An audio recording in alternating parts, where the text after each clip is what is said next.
Meus amados, a paz do Senhor Jesus Cristo de Nazaré.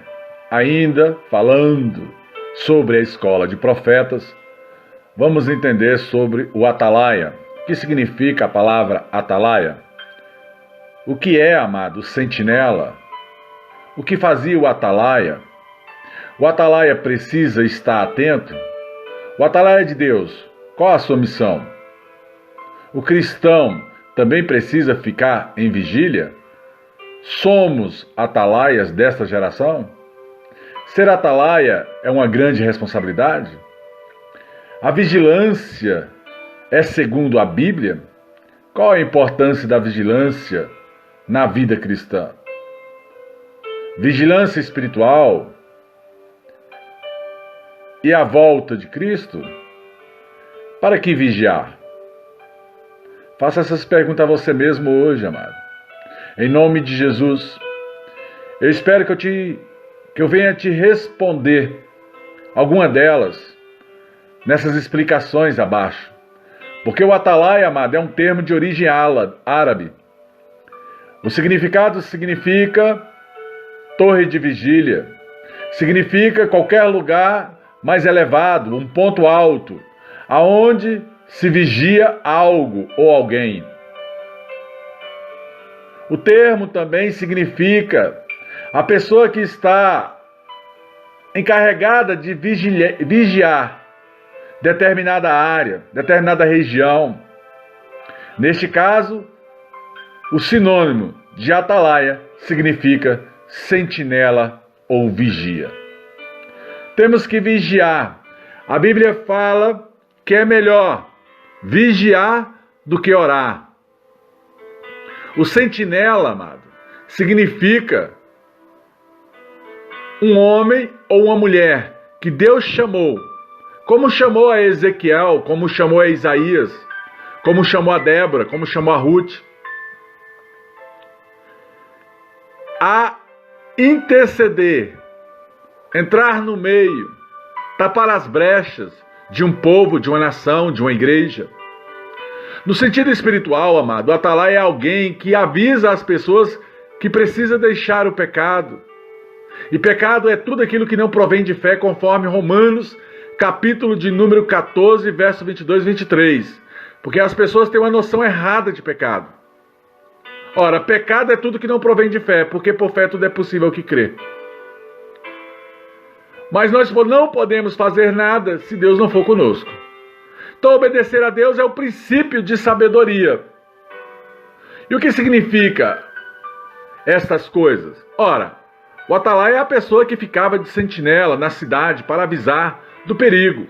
O atalaia significa um ponto alto com uma boa visibilidade. Esse é o papel do pastor, do presidente do ministério. Orar pelas madrugadas, interceder pela ovelha. Tem ovelhas que estão fracas. Cabe ao pastor apresentá-las. Orar a Deus para que Deus volte elas ao aprisco. Ele fica como uma torre de vigília ou os muros de uma cidade, protegendo isso ou aquilo. Assim os inimigos não podem atrapalhar a cidade. Não pode vir de surpresa, porque o atalaia podia vê-los aproximando. Eu sempre, quando oro pelas madrugadas, eu falo para Satanás, principados e potestades: olha, antes de visitar a casa de um membro, uma ovelha desta igreja, visite a minha casa. E olha, eu moro sozinho. Olha que eu moro só.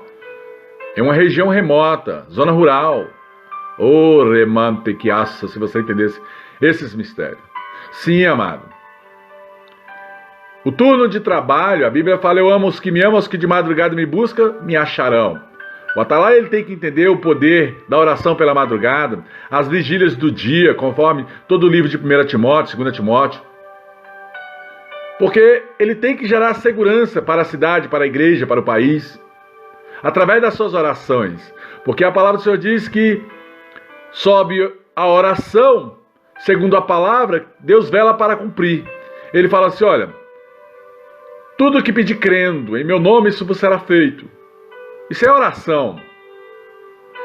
Então, o inimigo, ele não consegue, amado, se achegar a um templo do Espírito Santo, entenda, templo do Espírito Santo não é igreja, porque igreja é lugar de congregação. Templo do Espírito Santo é onde o Espírito Santo está na pessoa. A cidade, amado, tem que ser vigiada. Ela não tem chance contra demônios, principados, potestades, o destruidor, se não tiver ninguém na intercessão. Então o profeta, ele tem que ser atalaia, ele tem que ser intercessor, ele tem que avisar o perigo e a traição, ele tem que avisar ao povo o caminho que deve andar. Isso pode custar a sua vida. Conforme Ezequiel, capítulo 33, verso número 6. Mas para o atalaia, o viver é Cristo e o morrer já é lucro. O atalaia de Deus, amado, tem missões a cumprir. Tem um entendimento de reino para instituir. Deus disse que Ezequiel era um atalaia, porque ele tinha a missão de avisar o povo do perigo do pecado, das maldições, das traições, dos erros, dos acertos. O povo precisa se arrepender dos seus maus caminhos. Não pode fazer a coisa às ocultas, porque aquilo que está em oculto é para Deus, mas as reveladas são para o homem. Ezequiel, como profeta de Deus, amado, ele tinha o dever de entregar essa mensagem. Se ele não fizesse, ele também seria culpado do castigo e do pecado do povo, porque ele não deu a chance do povo se arrepender. É o caso de Jonatas, né? Jonas, o profeta Jonas, ele sai ali em direção a Nínive para pregar o evangelho e se desvia no meio do caminho em um barco. Vai lá para o calabouço, o povo descobre que é ele que estava ali causando aquela tempestade, joga ele no mar e ele é engolido por um grande peixe e depois cuspido lá em Nínive. Entenda uma coisa, amado, quando Deus mandar você fazer algo e você ter certeza que foi de Deus, faça o que Deus te mandou fazer. O cristão precisa ficar de vigília, entender a voz de Deus. Há muitas vozes no mundo. Há vozes de demônios, de principados, de potestades, de hostes do mal. Há vozes da consciência, do Espírito Santo, de Cristo, de Deus. Muitas vozes de Satanás, de Isabel, de Mamon, de Astarote. Mas você tem que reconhecer a voz de Deus no meio de tantas vozes. Tem gente que fala, foi Jesus que me falou. Eu falo, é? Interessante, né? Porque se fosse Cristo que tivesse te falado, eu também saberia, pois o Espírito de Deus está em mim. Jesus deu, amado, em nome de Jesus Cristo de Nazaré, a todos os discípulos uma missão de anunciar a salvação a todos os povos, conforme Mateus capítulo número 28. Podemos ser atalaias, sim, chamados para pregoar o evangelho da paz. Chamado para administrar pessoas, para conhecer as pessoas, para passar entendimento a essas pessoas, para falar para essas pessoas sobre a fé.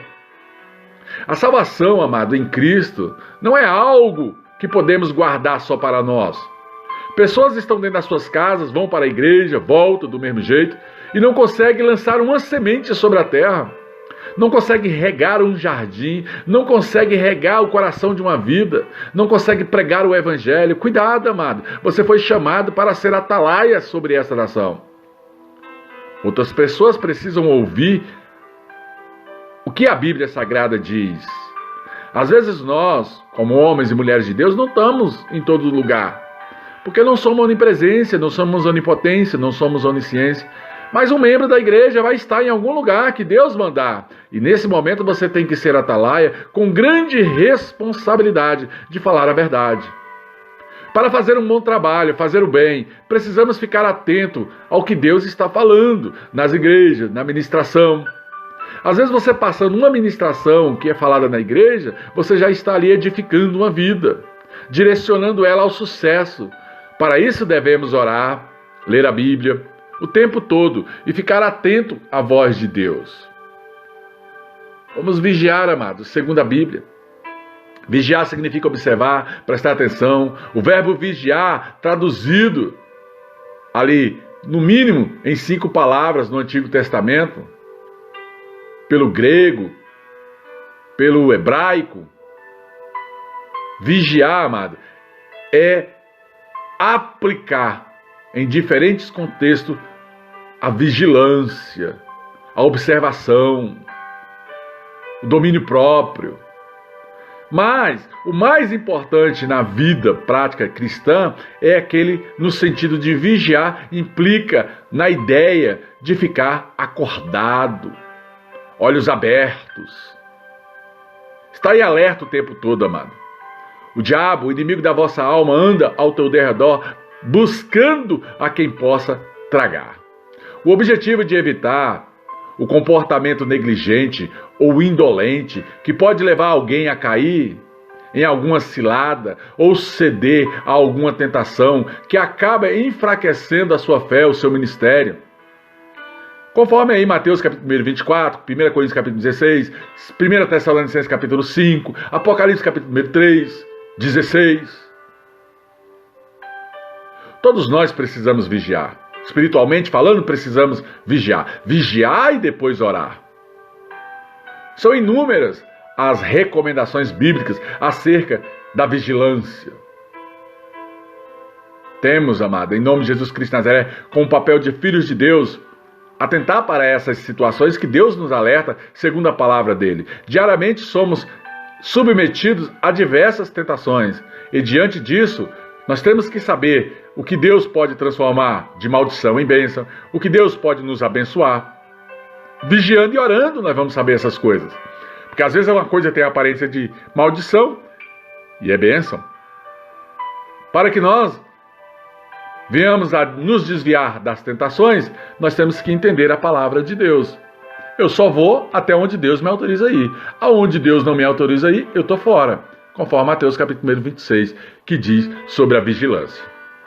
Diversas vezes, amado, durante o nosso ministério, o Senhor Jesus Cristo de Nazaré falou sobre essa verdade, vigiar e orar. Muitas parábolas de Cristo tratam exatamente acerca da questão da vigilância espiritual. Uma dessas parábolas é a parábola ali dos dois servos, né? Que está em Mateus capítulo 24. Nessa parábola, Jesus, amado, em nome de Jesus Cristo de Nazaré, constata ali o comportamento de um dos servos como um comportamento mau e o outro como um comportamento bom. Na ausência do Senhor Jesus Cristo de Nazaré, nós temos que procurar a obedecer e a cumprir diligentemente o que nos fora ordenado. Ele se ocupa, amado, do seu trabalho. O atalaia, ele está preocupado com a pregação do Evangelho? O atalaia está preocupado com vidas?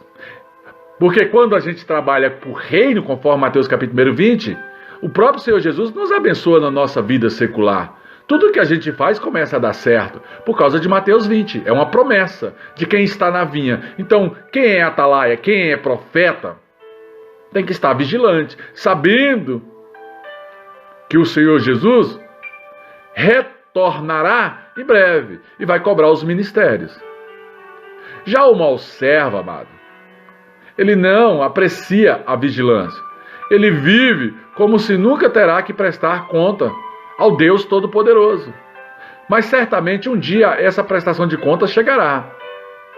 E diante do retorno do seu Senhor, o servo ruim será levado ao castigo, ao inferno, ao fogo eterno. A vigilância espiritual é necessária aqui e agora. Mas ela possui implicações escatológicas. Devemos estar sempre vigilante. O profeta precisa estar vigilante. O profeta precisa ser atalaia, esperando o retorno do nosso Senhor como se fosse o dia de hoje. Devemos conduzir a nossa vida, amado, cotidiana, com prudência, sabendo que tão logo estaremos diante do nosso Deus com o joelho dobrado e toda língua confessando Jesus Cristo é o Senhor. A prestação de contas vai chegar. A mordomia cristã vai acabar. E nós vamos para um reino de luz e de glória, aonde o próprio Senhor Jesus falou: eis que irei para o meu Pai preparar os vossos quartos. Acerca, amado, desse modo de administrarmos a nossa vida com vigilâncias, O recurso e dom do Espírito é dado pelo Espírito Santo. Se nós pedirmos ajudas para o Espírito Santo, ele vai ajudar, porque ele é o Consolador, ele é o ajudador. Então nós temos que considerar a vontade de Deus e obedecermos às suas ordens. O apóstolo Pedro escreve que devemos proceder com bons dispenseiros da palavra de Deus,